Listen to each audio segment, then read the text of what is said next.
Herd, and welcome to another episode of the Herd Main Show. I'm your Herd leader, John Wayne. And I'm your Herd Mama, Megan. After all this time. After all this time, yes, it's been a little while.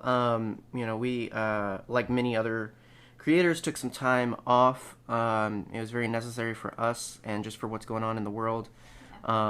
Giving way to other voices. There was just a lot going on that to put out something fun, entertaining, and whatnot seemed like it would take away from the reality and the seriousness of racial injustice and the cause and effect of that in our world. And so we wanted to give room for that. And also, we are close to it in personal ways in terms of, for a lot of people, it would have been a matter of respect and solidarity, and it would have been just that, and it would have been fine to come back because, we need some levity in the world. We need some, escapism from the realities and whatnot. But there's aspects of it that, like, I could not think about it. I couldn't watch Star Wars. I couldn't do anything that was just fun because I didn't have it in me during all of this. Yeah. And so even for our own good, it was very necessary to step away and whatnot. And it's given time to really dig into and educate on the realities of systemic racism and whatnot, and really feel out how we feel about the subject, and also how we can engage with it. It's not enough to be bothered by current events. The idea would be that you're bothered so that you would see it change, and we want to be a part of that in our personal lives and whatnot. And as much as we can with the podcast, even how we can highlight diversity and whatnot with the podcast. It's another platform. I mean, we're not huge, we're not popular, but it is a platform that we can use to promote equity and whatnot. And so we want to do that. And so it was necessary time off, and hopefully everyone understands, and hopefully everyone's taking their own time in their own way to not just move on. That if anything can be said, please do not just move on. Please do not just wait until things go back to normal, because for a lot of people, our normal is not their normal. Exactly. And until we can all agree on what normal is and that can exist for everyone equally, I don't think we should have normal. Yeah, it's one of those things, like, if you're not angry about our current situation, then you're not paying attention. Yeah. And I think we've been pretty clear. We've, again, used our platform on Nerd Herder to be clear about our stance on it. We've also been clear on our personal accounts as well. In general, and I said this on one particular post, we want to be transparent, and we want you to know who we are and what we stand for and believe, and what's a part of us. That's the beauty. We always say that, the relationships and friendships that we have through the podcast are the important part. And a part of those relationships, it's built on knowing people and knowing yourself, And so if that's not what you like in your Star Wars, we're sorry, but we can't not talk about it, and we can't not, again, use our platform, whatever that platform is. Yeah. Be that just us personally speaking to people, or talking to, I don't know, like 5 of you guys right on the podcast. So we are very clear. We try to continue to be very clear and whatnot. That said, if you don't understand what we mean or what our stance is, we'd much rather you engage with us and ask us and talk about it rather than judge us, because even just saying, I stand against racial inequity, that can mean different things for different people. Just like I stand for feminism, that can mean different things. I'm a Christian, that can mean different things. Unfortunately, there's a lot of denominations and sects in groups. There's also a lot of sex in groups. Gross. But So to really understand, you have to engage, you have to talk. Yes. And we'd much rather talk than have people assume who we are and what we believe, and whatnot. And so we'd rather just be clear with that and concise. So feel free, if you'd like to engage on the topic or know more, for sure. If you don't have an outlet of your own, we've talked to a couple of people. It's literally only because they don't have anyone else to talk to, and so all that to say, we are not recording today and moving on with the podcast as if nothing happened. The world is different now because of a lot of things. And we don't want it to, we don't want it to go back to normal. Exactly. So it will, I'll say that, it will come up. It will happen, and we will talk about it. And we hope you'll be here with us and seek to understand and talk with us about it. But we understand if that's not your cup of tea. There's other Star Wars podcasts that just talk about Star Wars and ignore politics, and that's perfectly fine. We at the same time, we don't judge anyone that doesn't want to talk, or doesn't know what to say yet. That's real. This is very serious stuff. This is very heavy stuff. So sure, if you don't know what to say, it's better not to say anything and mess up. Mm-hmm. It's better not to dig a grave. It's better to just think about it, process it, and educate it. But it's not okay not to engage or do anything. Yeah. If you live in the world, you've got to think about how the world works in such a way, not just for yourself, but for others. Exactly. The needs of the many outweigh the needs of the few or the one. Exactly. To get Star Trek-y. But all that to say, that's where we've been, what we've been doing, and whatnot. And also, we were going to have episodes out a little earlier, but if you haven't seen on our social media, we put it out on Twitter because it's easier to put stuff like that out on Twitter than Instagram and Facebook. But our laptop died, which is primarily what we record with, or have been recording with for the past month. We actually upgraded to a really cool computer mic. That was really upping our quality. We loved it. I mean, every time I edited an episode, I was just like, oh my gosh, we sound amazing. So hopefully it came across that way for everybody else. And now we sound like garbage. Well, no, we're back to our original mic that's going through my phone and everything. I mean, the beauty of Anchor is that we can do both. Yeah.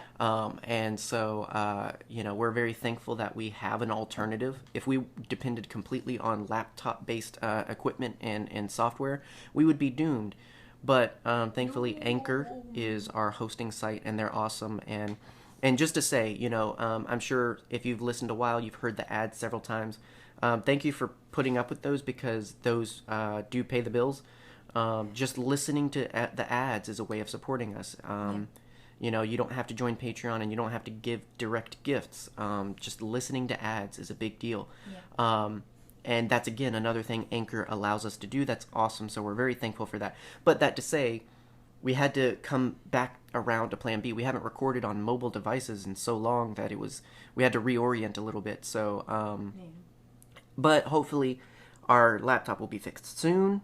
We will be back up to snuff. And the cool thing is, we haven't talked too much about it, but because of listener support and also just for the need of improving the podcast, we have made investments into an even better recording software.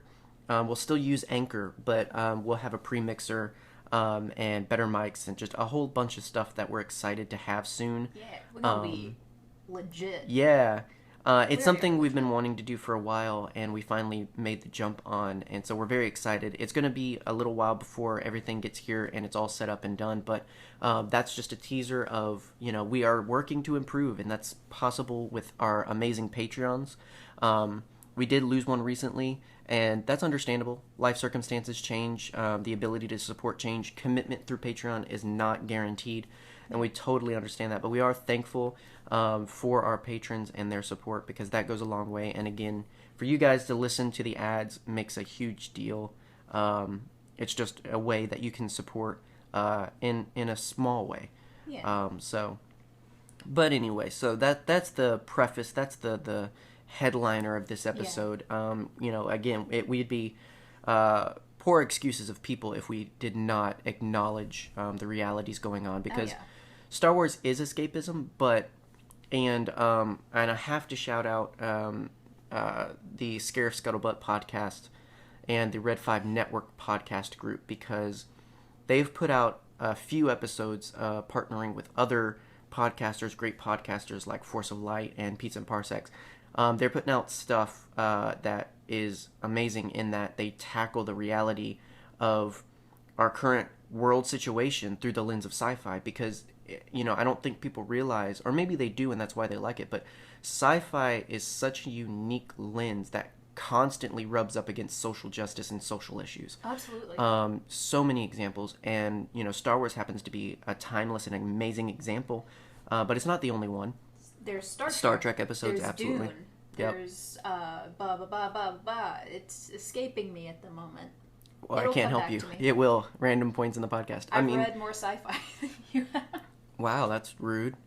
Maybe you've read more than I have. I don't like reading much unless I like the subject matter. Gundam, some people would say that's more anime than sci-fi, but it's both. But It's literally every Shaname, literally every Gundam series has to do with politics and is very relevant. And even getting into, and I do count it as sci-fi because the fact of a lizard growing to enormous size because of radiation is ridiculous. But sci-fi and kaiju movies, even Gamera, Godzilla, so many of those are products of the realities of war and so much more. And something we've talked about like multiple times is the perspectives of different groups of people. Yeah. Yeah. In Japan, radiation creates monsters. In America, it creates superheroes. Yeah. Intentional or otherwise, it's really weird. Yeah. But, again, there, you've got amazing superheroes like Spider-Man and so many others that are born of sci-fi means. Yeah, they're comics, but sci-fi is deep in a lot of things, and it's deep in social issues. And it's amazing, and it's awesome. Mm-hmm. So... The Captain America comics lately have been, like, digging in. Oh, yeah. Lately. Well, I mean, he's got America in his name. They got to set up his allegiance really quick. But, even to Chris Evans, Captain America, the fact that he, just valiantly represents this organization, S.H.I.E.L.D., that turns out to be bad, and he's the one that helps dismantle it. Like, yeah. I'm not going to go too far with that analogy, but... No. So... that's our shout out for the Red 5 Network. We're a part of that, and we're very grateful for that because it's allowed us to meet other great podcasters. It gets weird sometimes, but we love it. Yeah, it's just, like, if you like us, first of all, God help you. Second of all, you'll love Red 5 Network. Just find them on Twitter, and you'll see they're full of other podcasters that talk about Star Wars Plus. Pizza and Parsecs is talking about Harry Potter right now. They've talked about Batman. There's so many other awesome content creators there, and so we'd love for you to check that out and give them some love and tell them we sent you. Yeah, tell them that Rex is a Hufflepuff. Hey guys, so if you don't already know, we are super duper grateful and blessed to be able to use a great podcast hosting platform in Anchor. We use Anchor for everything. It helps us to record, edit, post, monetize, all kinds of awesome stuff. And it's so awesome. We did it once, which is where you're listening now with Nerd Herder. We did it twice with Unmasked Podcasts, and we might be doing it more. Who knows? Question mark. But the great thing about Anchor is it's so easy to use that we can actually think about how to have a whole fleet of podcasts and slowly take over the internet. And so if you have ever thought about having your own voice on the internet, if you've ever wanted to project your thoughts and opinions out into the world, Anchor is going to be your best friend in doing so. Anchor is a one-stop shop for recording, hosting, distributing your podcast. Best of all, it's 100% free. That is not a typo in my script, and I'm not even reading a script. I am just going off the beats of my heart because I love Anchor so much, but it is 100% free, guys, and it's super easy to use. And now Anchor can match you with great sponsors who want to advertise on your podcast, like Flipboard, and that's exactly what I'm doing right now. And so you can get paid to podcast right away. And so join the club. It's like tattoos, guys. Get one and you'll want a bazillion. Don't just be a podcast listener, but be a podcast maker. And then let us know what podcast you start. I don't care if you're talking about the science of baking cookies. I don't care if you're talking about history. I don't care if you're talking about cereal. But whatever your podcast, start it. Let us know. We'll support you 110%. Totally. That's just a whole bunch of high fives and hugs from us for your new podcast, and you can get started right now at Anchor. So just go to anchor.fm/start to start your podcast. Anchor.fm/start. Start your podcast. It's going to be awesome and easy with Anchor. So, as to what we are actually talking about, this was intended to follow pretty immediately after the last real thing we finished covering was the Clone Wars on the main show. And so this was meant to follow up as kind of a little bit of a Clone Wars debrief, but something we've always brought up and talked about ourselves is the enigma of, all right, the Clone Wars is over and then we're in Empire, but there's like that period in between what happens, because there's a little bit of changeover, and it's one of those things that just happens narratively, and we just kind of go with it, and a lot of people have their own headcanons and whatnot. There are actual stories, but, it's just this thing we accept. Yeah. Clones go bye-bye, stormtroopers come in, and it is what it is. Don't think too much about the logistics of it. Like, don't question how many were there and all that. Like, don't do too much of that, because then it's weird. But, we just kind of move along with it. And, but we wanted to talk about that. And, of course, also, you're very close to clones. You love clones. You can say obsessed. Okay, I wasn't trying to avoid saying it, but sure, that's a good word too. Yeah, I mean, what really, seemed to make the show for you is the clones as characters and whatnot. And yeah, definitely before this, there was nothing like that. Absolutely nothing. I mean, episode 3, in a way, did something to, well, really only with one. I mean, Cody was sort of the face in episode 3 in terms of the only time you talk to, like, Jedi talk to clone kind of relationship, it's Cody. And it's a little fun. It's a little like, cute. But it's nowhere near on the level of what Clone Wars does. And, so it's the first time to really treat them like characters, not necessarily like a part of the story just for the sake of moving things along. Because, for instance, name a personified stormtrooper in the films. Huh? Well, okay. That's the problem with them both being called stormtroopers. Yes. I'm talking about Imperial. Oh. That one guy who hits his head. Well, from a certain point of view, yes. But in the films, there's no personality. They're just soldiers. They are faceless drones. Yeah, I mean, and as far as back as mini films, nobody wanted to tackle, like, you would do small squads. You would, Squad. with movies like Navy SEAL and so many other, like, militaristics, like Lone Survivor and so many, like, you get a small team. You can, 4 or 5, maybe 6 people, cool. You can give them personality. But when you get too big, when you get to the full military, you can't do that. That's too much. Yeah. And for film, that's true, but that's the beauty of the show. 120 plus episodes of a show that can do that. And so, what are the films? I mean, arguably the films don't focus on the clones much. Yeah. But like when they come up in the films, is that different because of Clone Wars for you now? Absolutely. Like, you have perspective and you have context for where the clones come from, what makes them distinguishable from character to character. Like the battle on Geonosis. It's just a bunch of clones in shiny armor. Mm-hmm. No distinguishable markings. They're all just faceless drones, like I said earlier. But then, watching the Clone Wars, you get to see, these individual personalities, while also maintaining that they're clones. Mm. They were made for a purpose. But that doesn't mean that they can't, thrive within their context. Yeah. But then, the thing that has always, gotten me about Order 66 is the removal of that personality. Yeah. It's the removal of autonomy. Like I've said a bunch of times at this point, they go from being clone troopers to stormtroopers. Essentially, yeah.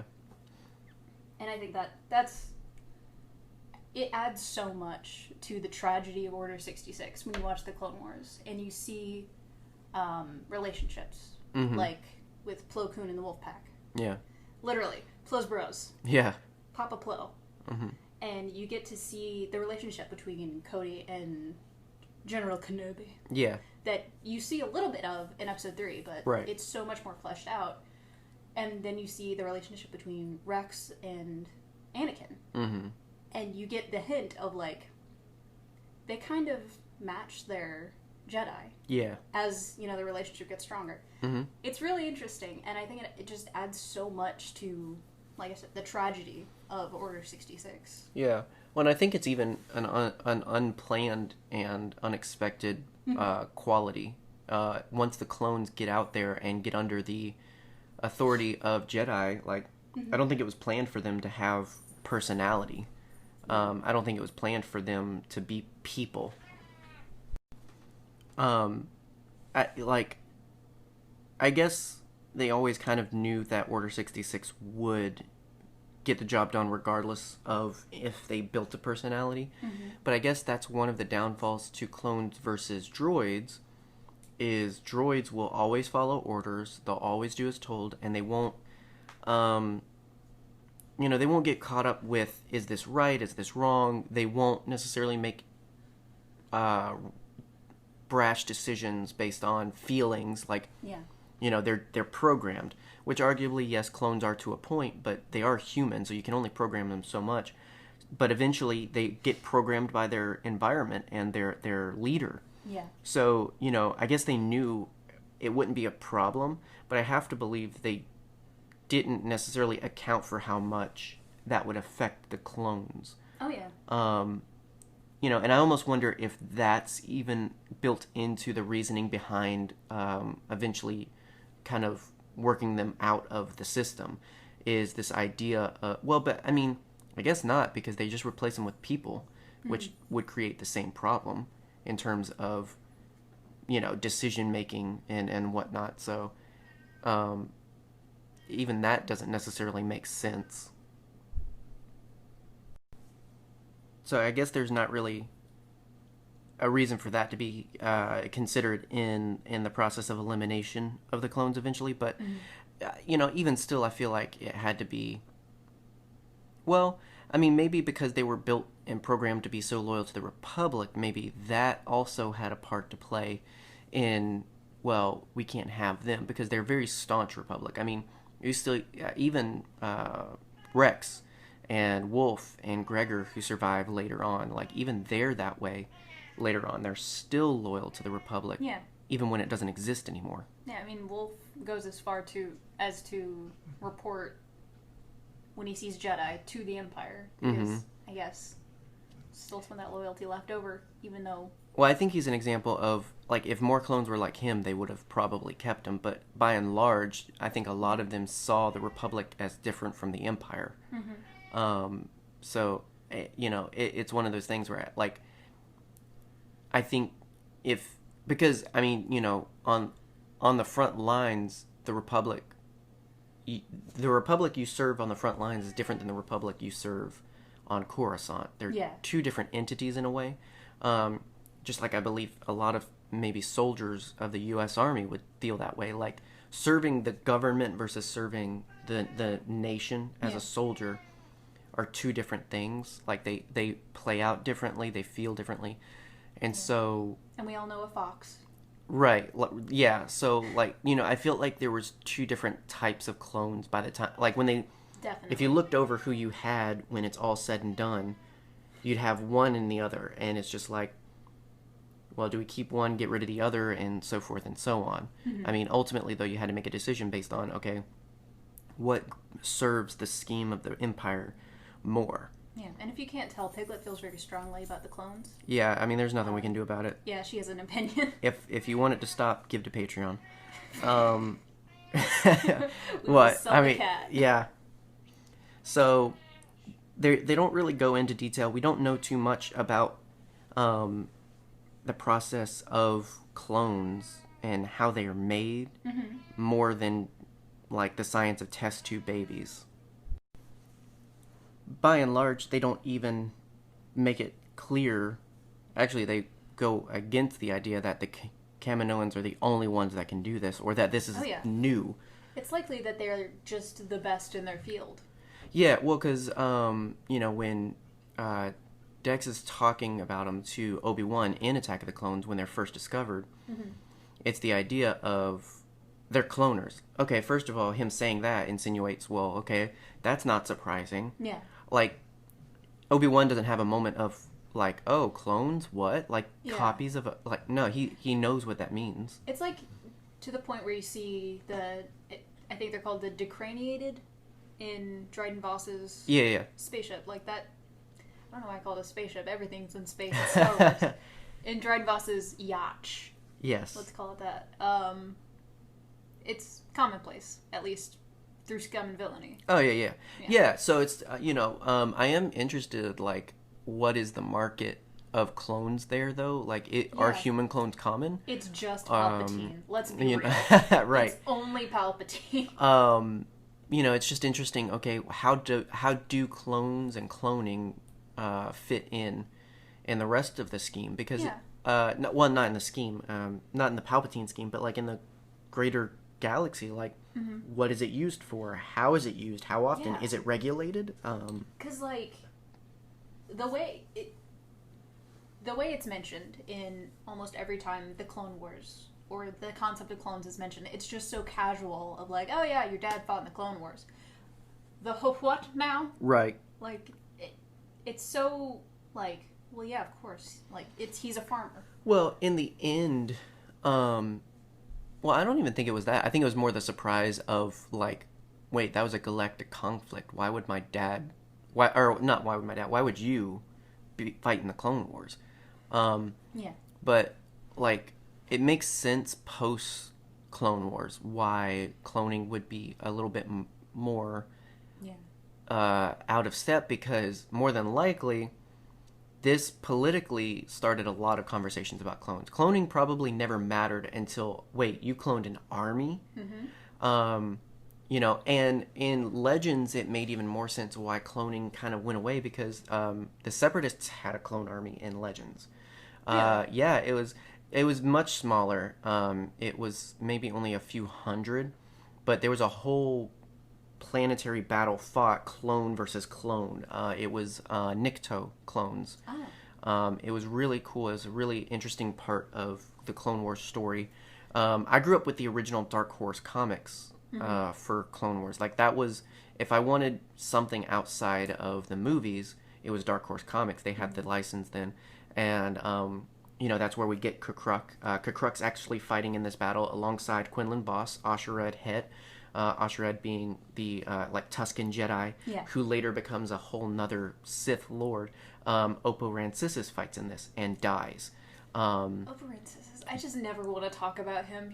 He freaks me out. But this is, like, the only significant thing that Snake Jedi ever did. But it was really cool because it's like, we'll never see this in film. Put it in a comic. We see a Wikwayan Jedi. Yeah, they put a mop on a snake body. That was Oppo Rancisis. A what? A mop on a snake. Yeah. So this battle was very significant in Legends, and it was also politically significant because it brought the idea of, okay, now other people are cloning. Yeah. So that was, in Legends, a motivation, one of the motivations, because depending on what book or what comic you read, there was different things.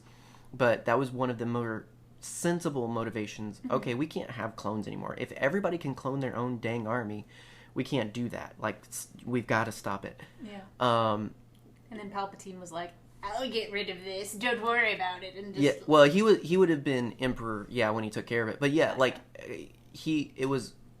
I can't have anybody doing what I did. Yeah. Like, that's not okay. Because, if you have Imperial citizens disappearing to join the rebellion, you notice. If you're creating humans that you never knew about, you would never suspect an army's building. I mean, the Republic didn't. The Separatists didn't. So it's one of those things where it's like, no, this can actually be negative, and this can actually be a threat. And so, essentially, to boil down the Legends perspective, it was the clones were eliminated because they were a threat. Yeah. Not because of really anything else. And speaking of Legends, I feel like this is a good time to remind everybody about Luke.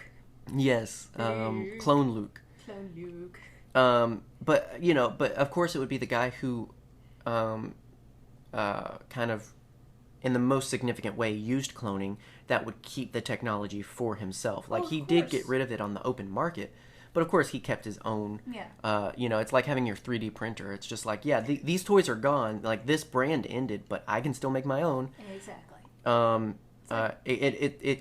I know some people don't like the clone thing with Palpatine, but it completely makes sense to me. Exactly. Like I've said every time we talk about he is a man that is obsessed with legacy and immortality. Right. Any avenue that leads to that, he will bank on that statement. Well, yeah. So, like, obviously, he would back up, you know, in the cloud, the technology, because a man of just in case. He has plans A through Z and a couple of numbers. Right. Well, and one of his closest advisors, we're on to canon at this point, one of his closest advisors used this technology in terms of one dies, the next one's activated. Yep. Like, what is his name? I don't remember. Dr. something Schmertz.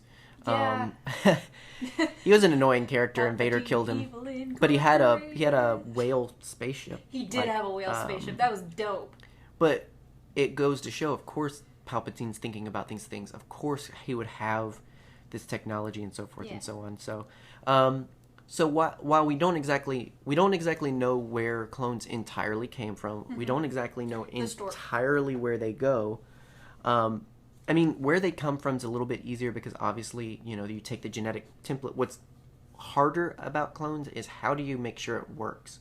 Because in real life, the technology of cloning is so difficult because it's like, just because you take DNA and copy it doesn't mean you get the product you're asking for. Yeah, I mean, do you remember the huge scientific breakthrough that was Dolly the sheep? Yeah. Like, that was amazing when we were younger. Mm-hmm. We didn't know how it worked. Yeah, well, I mean, it's difficult. Like, I mean, you're essentially test tube babying it, but you have the prerequisite DNA. But, you know, humans are so hard to manufacture because, like, the things that go into us, by and large, regardless of what you believe, are not set. Like, they're not, like... Dude, humans are made of chaos. Right. Like, that explains so much. When I was 25, I developed debilitating food allergies and a stutter, apparently. There you go. So, like, wait, 25? That's the age I am right now. Pretty much. When I was 23. Yeah. Yeah. Never mind. How old am I? I don't know. Age is just a number. Yikes. Well, yeah, I mean, like, there's so much that goes in that you, like, it's lightning in a bottle. That's why people are so unique and so special. And so meaningful. People are such, like, amazing achievements because we're lightning in a bottle. We can't be replicated. Even twins look alike, but they are not necessarily the same. Like, or they don't look alike. Or they don't look alike. Yeah, like sure. brothers. But, like, you know, there's always something that makes you unique, and that's what's awesome. And even cloning, there's something that they eventually found in each of them that made them unique. Like, I like explosions, and I like, you know, like... I have ADHD. I like big guns, and so, like, you know, they all found ways to be unique anyway. So, but now as far as where they went... Well, okay, so another aspect of cloning, before we kind of move to that, you know, there's the revelation that Boba Fett is a clone. What was your what's your perspective on Boba Fett, and as far as his origin story and whatnot, and how, like, that kind, because even in Clone Wars, we get to see more of that, which the more we get to see of young Boba, really reinforces he's a clone. He's a freaking clone. So, like, being such a clone person, like a clone fan and whatnot, like, how did that go and work for you? Is it on the same level? No. Okay. I don't think of Boba as a clone. I think of him as a completely different character. Because I think he is the most Jango out of all of the clones. Because he was raised directly by Jango. To a point. Yeah. Before, you know, the whole head chopping. I do. No, that wasn't a sound of disagreement. I agree. If anything, I would just say that he could have been even more like his father if he didn't lose him. And that's what's interesting. He could have been a literal clone of Jango. Right. He could have been Jango twice. Yeah. So what's interesting to think about, in canon we don't have a lot of Boba Fett, especially not after the Clone Wars. Yeah. Disney, get on that. Please. But so we don't have a lot to base off of. But I would dare say, I don't think Boba Fett that we know would be who he would be if Jango hadn't died. No. There's almost, as far as canon says, in Legend, he was a very, very, very morally upright, but also dangerous person. Yeah. He was a very true Mandalorian in that we don't pull punches, but also we're respectable, we're honor bound, all these other things. In canon, we don't have any basis for that. But I will say, the few times we see him, he's kind of a guy of his own hype. He is one of the best, but he's also the best because he's even more dangerous. He's more deadly. You got to think, he was raised by one of the most deadly bounty hunters. Yeah. At first, Jango Fett, and then moved on to being raised by Bosk, basically. Well, he was raised by one of the best bounty hunters, and then raised by one of the deadliest. I don't think we don't have much of Jango, but I don't think there's a lot to prove that Jango was absolutely ruthless and deplorable. Like, he went after Obi-Wan because Obi-Wan knew too much. Right. Like, well, by and large, he was a threat. He took his jobs. I mean, what kind of deplorable, despicable character asks for a son? Right? I feel like there's a bit of the originality of Jango's character in that he's very honor bound. He's Mandalorian at heart and such, and you can just fight me on that if you want to. But there's a lot there that seems to show he's good at what he does, but he's also not necessarily a villain. No. Versus, I think there's room to see Boba Fett, the few times we see him in current canon stories, as a bit of a villain. It's a very different way to take his character, and it's this idea of what you get when you take away a parental figure and a moral compass for a youth. You know, I mean, he has very little Mandalorian influence. Right. Well, by and large, okay, he's like 12 or 13. He's had 12 or 13 years with his father. He's had roughly 30 years outside of that. He's had twice as much time, essentially, without his father that he did with his father. Yeah. So that means twice as long he's been influenced by the world and people around him rather than his father. Yeah. It's insane. If you had Aura Singh for a kind of stand-in mom, you'd be pretty screwed up, too. Oh, yeah. At least for a little bit. I mean, so I think there's parts of his character that... And don't get me wrong, this isn't me. I'm a Boba Fett fan through and through. This isn't me saying I don't like the departure, but I actually think it's smarter because, if anything, Legends Boba was too much like his dad, because the thing is, he was unmodified, so he would have been completely malleable by his circumstances and environment. Mm-hmm. So in Legends, he managed to turn into an even better version of his dad, which is kind of hard to do without your dad. I'm not saying it's impossible, but I'm just saying it kind of makes sense to me that Boba Fett in canon is a little bit more rough around the edges, and I'm okay with that. And we don't even take into account the fact that there are thousands upon thousands of copies of your dad running around, and you're just staring into the face of someone you miss pretty consistently. Yeah, well, I fighting mean, for your enemies. There's a couple of... I don't think they kind of did in a couple of the Clone Wars episodes, but in Legends, there's several times where they directly address that. Yeah. So, there's a lot to Boba's character, and that's why I say, you can get over the hype of him. I do get it. He's hyped up, sure. He is the hype. But I think he's hyped up because we fill in so much of the gaps for ourselves. Mm-hmm. He's hyped up. If you get into Legends and actually read the stories, though, he's hyped up for good reason. It's dope. Which is where I come from. I think he's a cool character, but then also I've read comics and books that have informed my opinion that he's a great character. And so me wanting Disney to do Boba Fett stories is not because of his current hype. It's just the fact that there's no hype. Yeah, his ears keep twitching. Who, Boba? Yeah. Oh, yeah. Our dog's name is Boba, if you guys didn't know. Yeah. But yeah, there's nothing currently for his character to really establish him. So that's what's difficult to talk about Boba Fett right now, because there's not a lot to go off of. Yeah. But that's why I say what we do have seems to show he kind of got rough around the edges after losing his dad. Yeah. Which makes sense. Which doesn't necessarily take away, again, for me, from his character. Now, I don't think he's going to go out and just, like, you know, kick babies in the face and steal puppies' food. I don't think he's going to be that bad, Yeah. but I'm okay if they do continue that insinuation that he's a little rougher. Yeah. You know, he has a right to be. I mean, his life circumstances are not favorable. No. So, but anyway, I wanted to come to Boba Fett before coming to the rest of the journey. Of course. With clones. Mr. Island 30 Boba Fett shirts. Yeah, yes, I'm currently wearing one. Unintentional.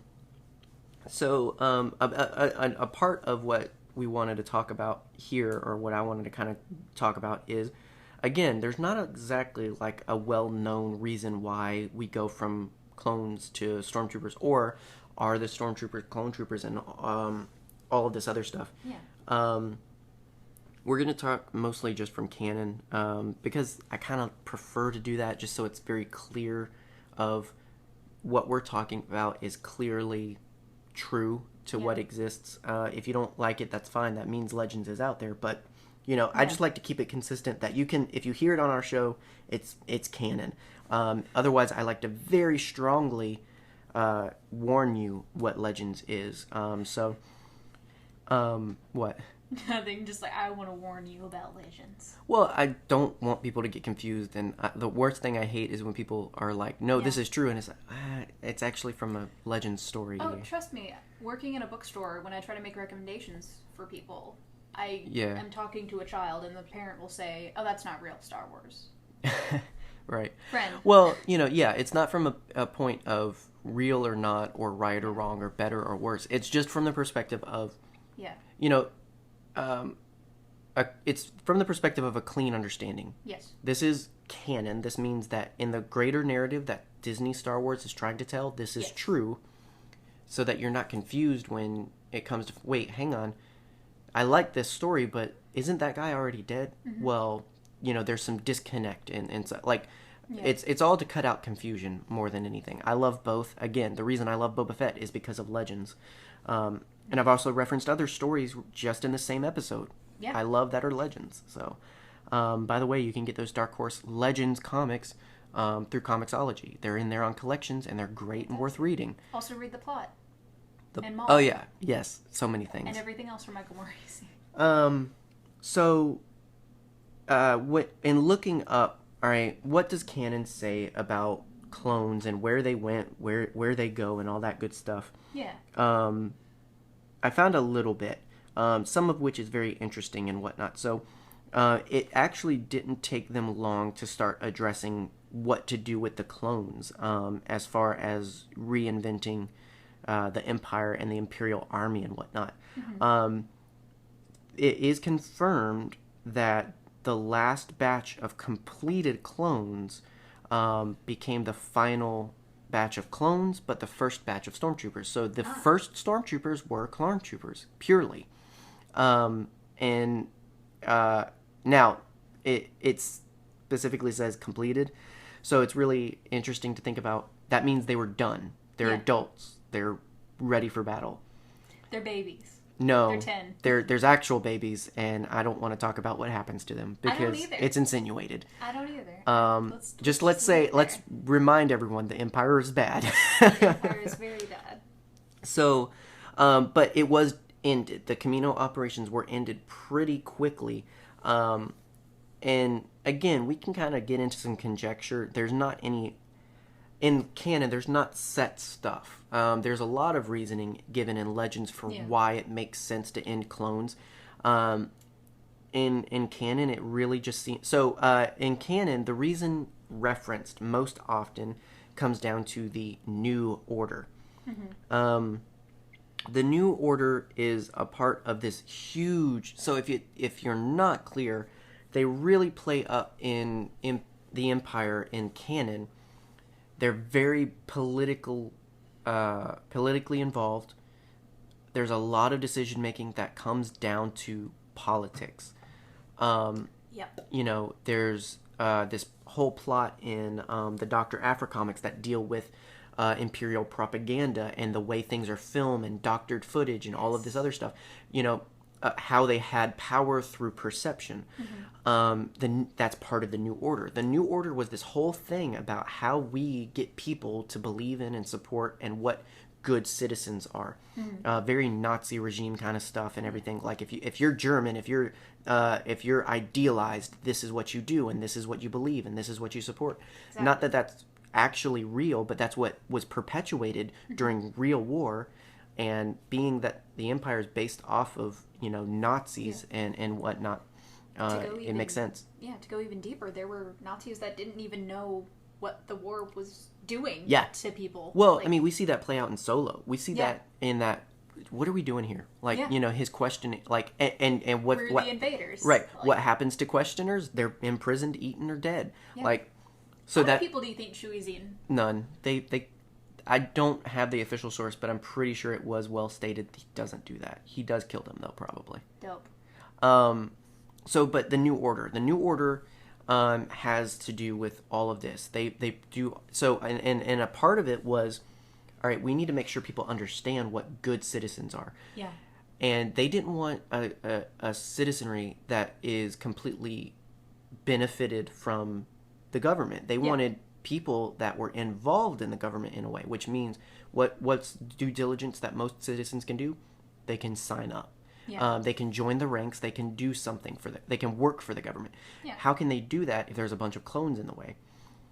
So the idea was, okay, yeah, we do have clones, but I think it's misunderstood that how many clones there were. You have to remember,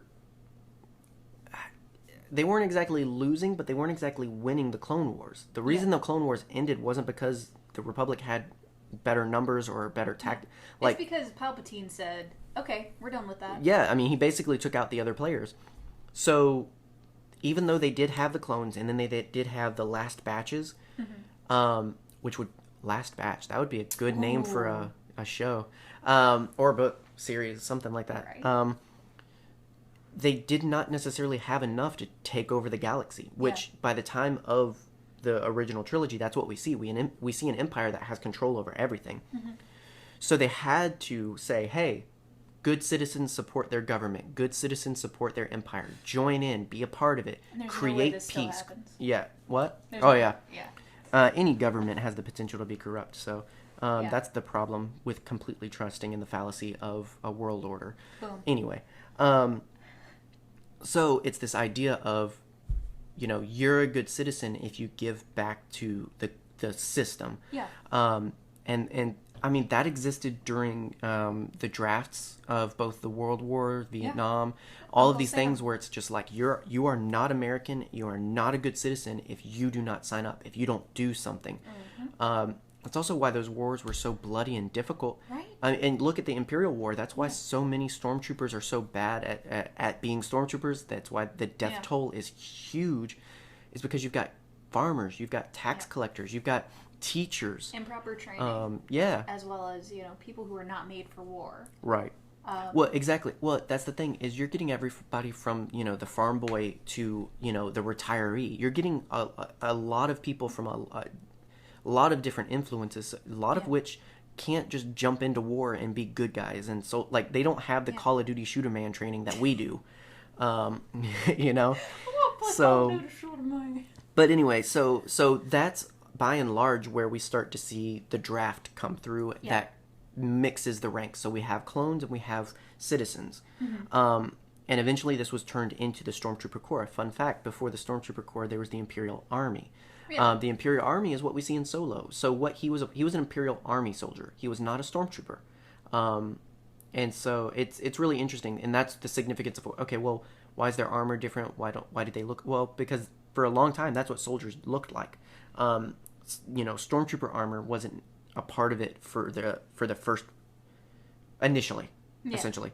Comics have confirmed that initially clones had their armor, and then there was everybody else. But eventually they stopped manufacturing clone armor. But why do stormtroopers look the way they look? Why are they so reminiscent of clone troopers? Fun fact. The Stormtrooper Corps was originally started by clone troopers. Really? Yeah, clone commandos, in fact. So this is what we start to see the Empire doing with their assets. Yeah. It starts to get to this point of, all right, you're not necessarily worth putting out on the front lines. You're not necessarily soldier material, but you can give back to your empire that has given so much to you, and you can teach the next generation and blah, blah, blah, blah, blah. Yeah. So we start to see them using... Cody was one of them? Probably. He probably would have been one of the better ones to have Yikes. For that role. Now, what's interesting is throughout, they reference quite a lot the aging process. Mm-hmm. I guess I kind of always assumed it reached a cap. Yeah, because like when you see the 3 clones in Rebels, yeah, they seem men. to look like what they would look like. Yeah. But in reality, they're only like 30. Yeah. Well, and that's the thing is... Yikes. They are technically still accelerated in a way. Like, it's really weird to think about. But, yeah, like you said, basically, from their timestamp of being, quote-unquote, born to that point, they look that way not because they're actually that age, but because of genetic acceleration. Does that stop at a certain point, or doesn't it? We don't know. But because they seem to reference it a lot, it seems to say that it might not look the same way. Like, you might not age 5 years in a month. Not that that's an actual statistic on how fast they age, but for example. But it does mean you still age physically more than you should, which could mean, again, it could mean brittle bones. It could mean that a loss of muscle structure. Like, it could mean things that make you not a good soldier. Makes sense why Wolf has a beer gut and why Gregor is Gregor. I mean, you know, the brain is a muscle, dude. That could be muscle deterioration as well. Yeah. Like, so there's and who's to say it plays out the same in every clone? Exactly. So again, these are reasonings for, okay, makes sense. One thing that was really interesting in Legends, there was even the fact of it could over-accelerate. Yeah. There was 99. Several clones that, well, we don't know if it was over-accelerated, if it was just age or if it was also like physical ailments. I do agree that age seemed to be a part of it. But yeah, so essentially, like, there was ones that after a certain point, they would get clone sickness. They would overage. Basically, they reached their lifespan, and then basically their body just stopped.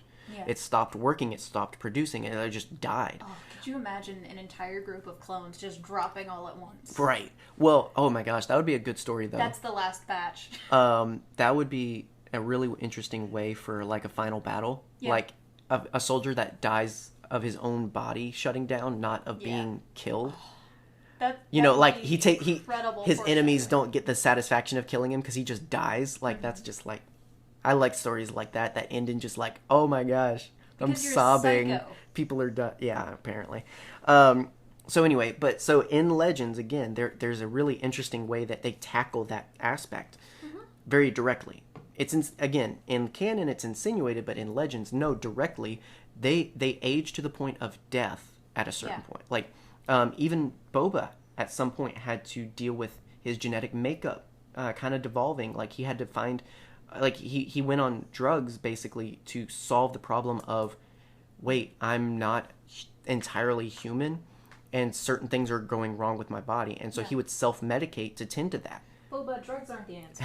Right. Winners don't do drugs. So all very, very, very interesting stuff. But do you know where your dog is? Yeah. So again, a lot of it came down to how they wanted to make their soldiers.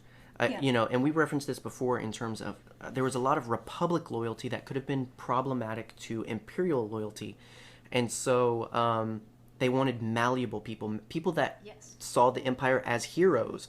Not all the clones may have thought that way.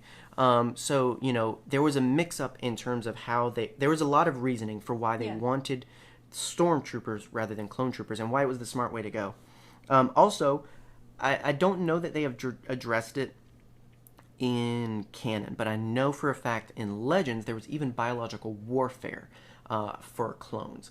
Because again, if you can find something that'll kill one of them, it'll kill all of them. Mm-hmm. So for instance, like in general, you can find something that's toxic biological warfare that for a particular gene code could affect a large population. Yeah. But there's always going to be people that survive because they're differently made up genetics. Yeah. Wasn't that the premise for Death Troopers?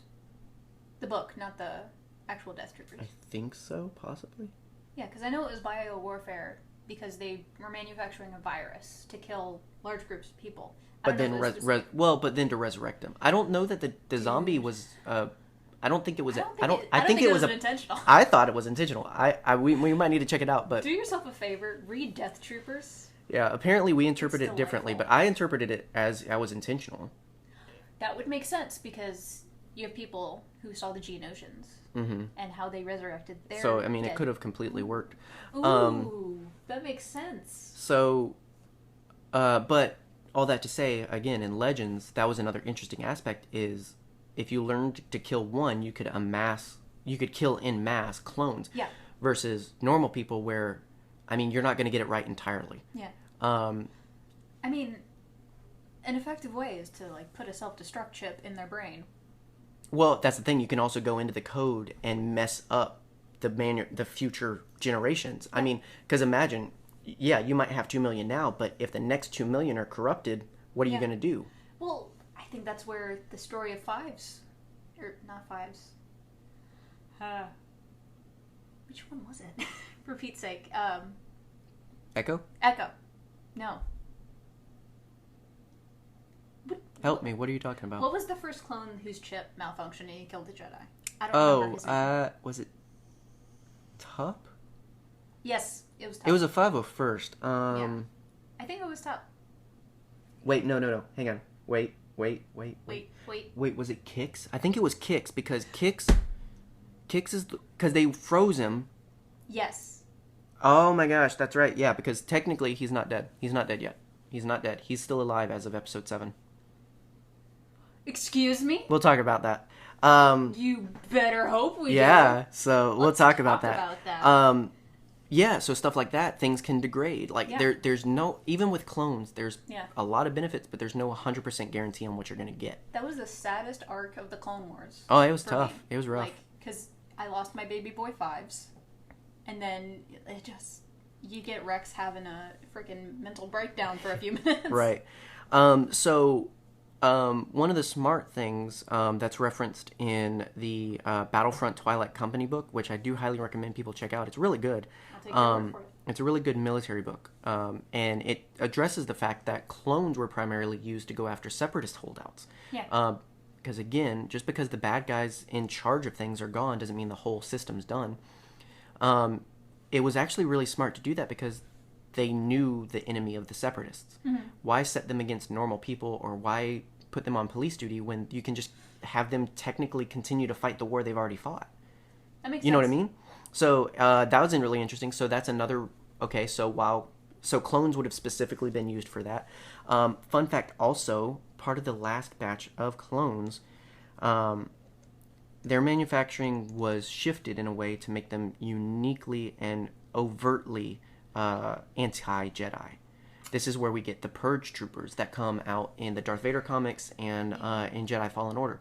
So the thing about Purge Troopers is, again, they're not hiding Order 66 anymore. They're not hiding Jedi as the enemy. They don't need to think about it. They are born and bred that Jedi are enemies. So again, another reason, okay, where are the clones?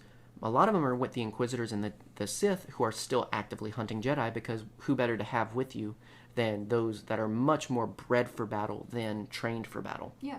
Eventually, yes, Purge Troopers are replaced as more clones die, but obviously hunting Jedi is a little bit more dangerous of a business. It would explain why some of them died more. You don't expect clones to die in normal soldier situations because way better training, right? Yeah. But again, we're starting to see the sensibility of, okay, where did the clones go? And so it's really, really, really interesting. So it is confirmed that up until 4 years before the Battle of Yavin, there were at least still some clones in active duty. Mm-hmm. That's significant. Four years before the Battle of Yavin. So that would have been 15 years. 15 years after Episode 3, which would make that 18 years total. If they had been from the original batch, if Yeah. anything. That's pretty big deal. Actually, in fact, there is one who is confirmed to be of an original batch. Wow. An Imperial clone stormtrooper, known as Crag, served with Foot Patrol 7 during the Imperial era and was the one that was on traffic stop duty on Tatooine. Greg. So, a clone trooper, we don't know which one in that scene, but the ones that stop Obi-Wan, one of those stormtroopers is a clone in narrative speak. One of the original batches, too.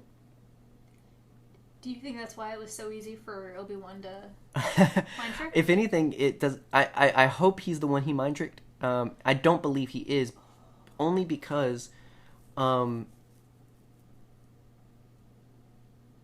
well, no, he's not the one that he tricked. No? Because we know who that is. Who? He's the guy that bumps his head. Oh, you're right. Yeah, from a certain point of view. We're just gonna keep mentioning certain point of view until you Yeah. guys read it. So, if anything, it's sad that it's not that one, because only if you're being tricked would it make sense why you wouldn't pick up on that. Like, unless Yeah. he's just that old and retired, like he's just ready to get his pension. He's Danny Glovering it. He's too old for Lethal that Weapon ish. it. But anyway, so what's interesting is how many clones actually thought about retirement. Yeah. And how many of them were afraid of it. They did not know what retirement would look like. What does it look like if you're born to fight and you don't fight anymore? So a lot of them would just continue to sign up for new tasks, some of which were specifically interested in being Imperial Royal soldiers, directly protecting Palpatine. Yeah. Like, they would just continue to go through the ranks because they didn't want to stop fighting, basically. Yeah. At what point do you think that Rex either found Gregor and Wolf, or they found him, or No telling. no telling? Like, Again, that's he why it had would to- be a great story to tell. He probably took out their chips himself. Oh, yeah, Like, yeah. And also, that's a detail that I really love in Rebels, is you can see the scar where Rex's chip was taken Yep. out. Again, we know some of them continue to serve on Coruscant because it would have been Republic enough. Like, it would have felt familiar enough. Yeah. Obviously, Fox Oof. and the Shock Troopers led that and whatnot. Again, some supported Darth Vader.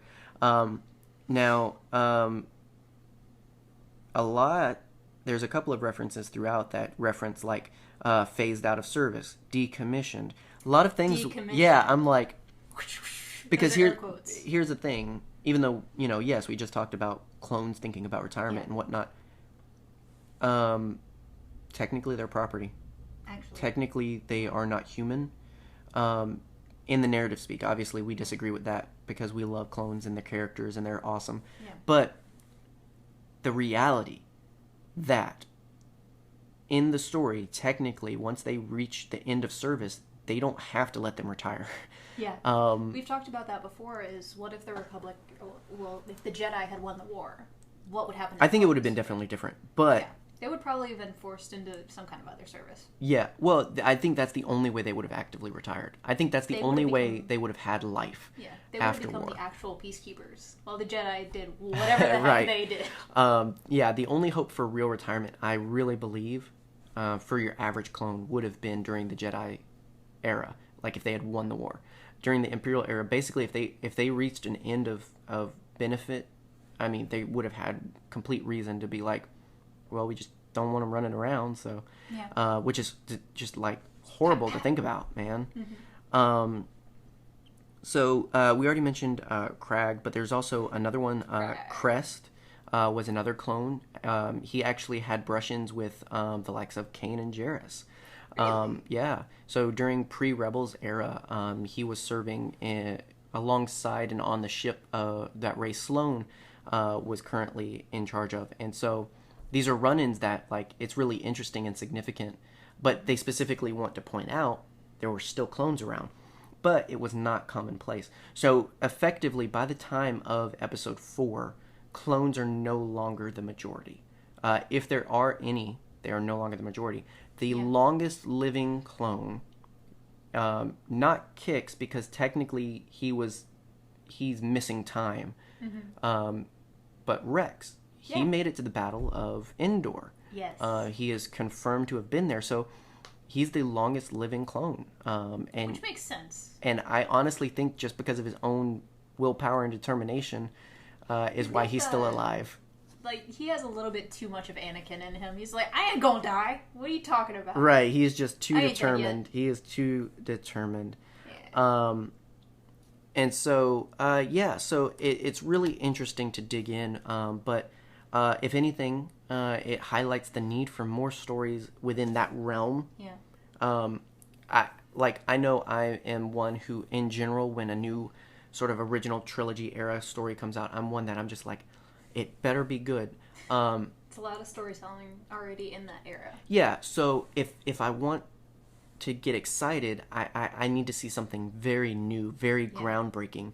And I think that something in this realm would be is more about the clones and what happened post Order 66 and whatnot. Dude, that's where stories like, not stories, a collection of stories like From a Certain Point of View is so fantastic because it's a shift in perspective. Yeah, it can get into so much you wouldn't normally see. Exactly. And then with the introduction of like Bad Batch and all these others, clearly there's so much ground to break that I would love to see this delved into.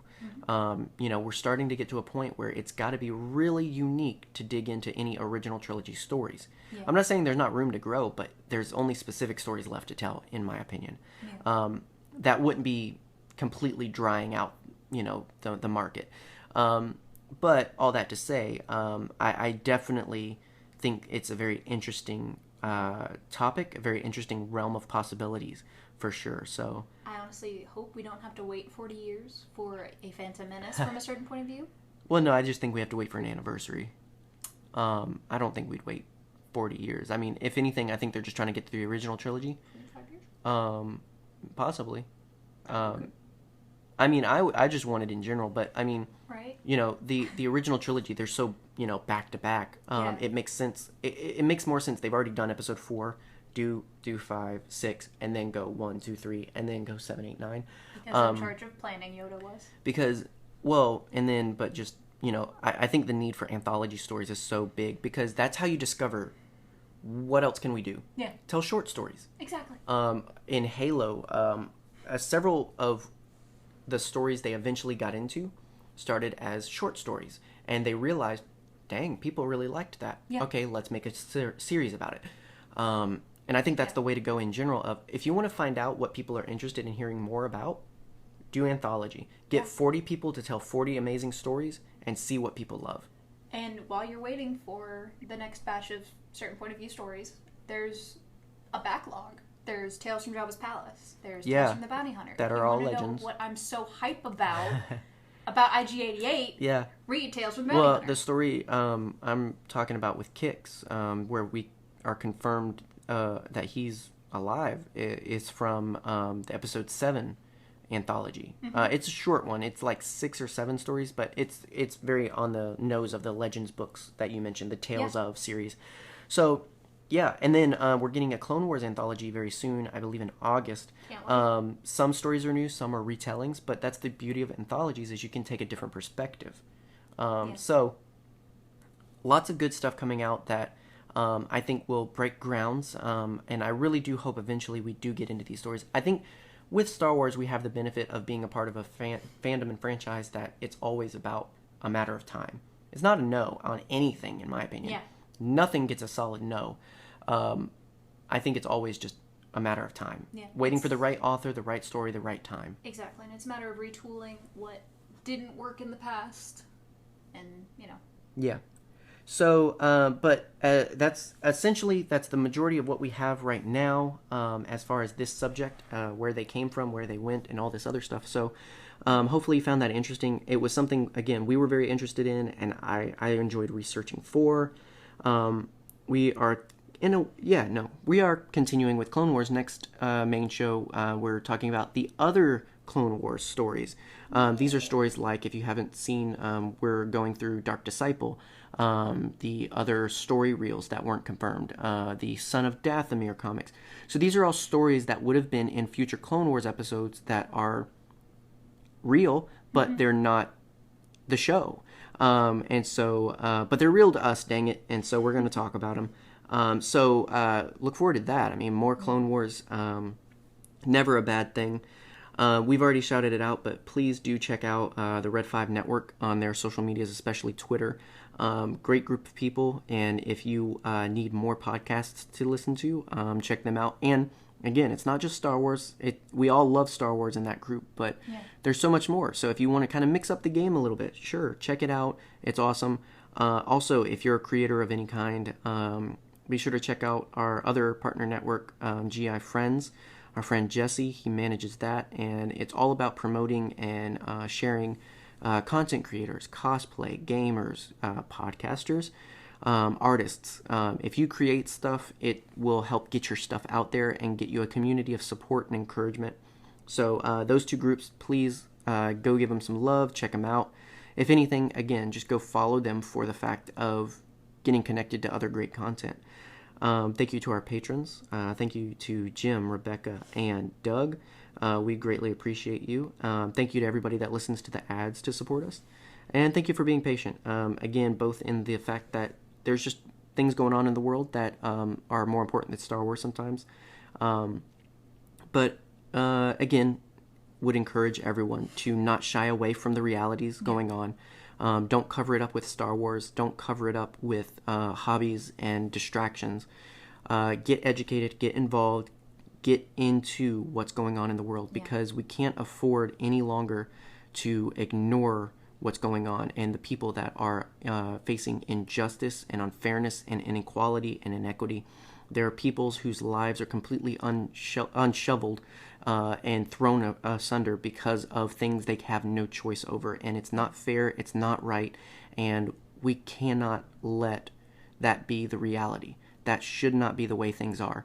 Whatever race, gender, ethnicity, whatever background you come from, whatever identifies you, there's no reason you should be treated any less human because of it. That is not fair. That's not what Star Wars teaches us, and that is not what my humanity teaches me. And so, please, do what you can, where you can, for who you can, to stand against those injustices. Yeah, there are plenty of charities to donate to. There are plenty of petitions to sign. The cops who killed Breonna Taylor have not been arrested yet. There is still work to be done. There, you can get in touch with your city, your state representatives. We can't let things go back to normal. Correct. Black Lives Matter, trans lives matter, you matter. Yes. Absolutely. So we'll continue to personally and podcastily have that perspective until all lives matter means all lives, not just white people. So we love you guys, and heavy stuff sometimes, but it's the reality of our world. And the fact is, this thing called Star Wars that we love so much, it even gives perspective and deals with this. So, I mean, it's in our blood, man. It is in us to address these things, deal with these things, and stand against these things. Yeah. And so hopefully you find yourself on the right side of justice. Hopefully you are not the empire. And so take with that what you will. But hopefully we can all agree no one should get treated that way. None of this should be okay. And if we can agree on that, then we can start to make change. I really do believe that. So look out for more episodes coming soon. We will have Rebels out later today or tomorrow. And then next week we, again, are back with more Clone Wars, more Rebels, all that good stuff. But in the meantime, guys, I've been your herd leader, John Wayne. And I've been your herd mom, Megan. And that's been Bobo over there in the corner. May the Force be with you.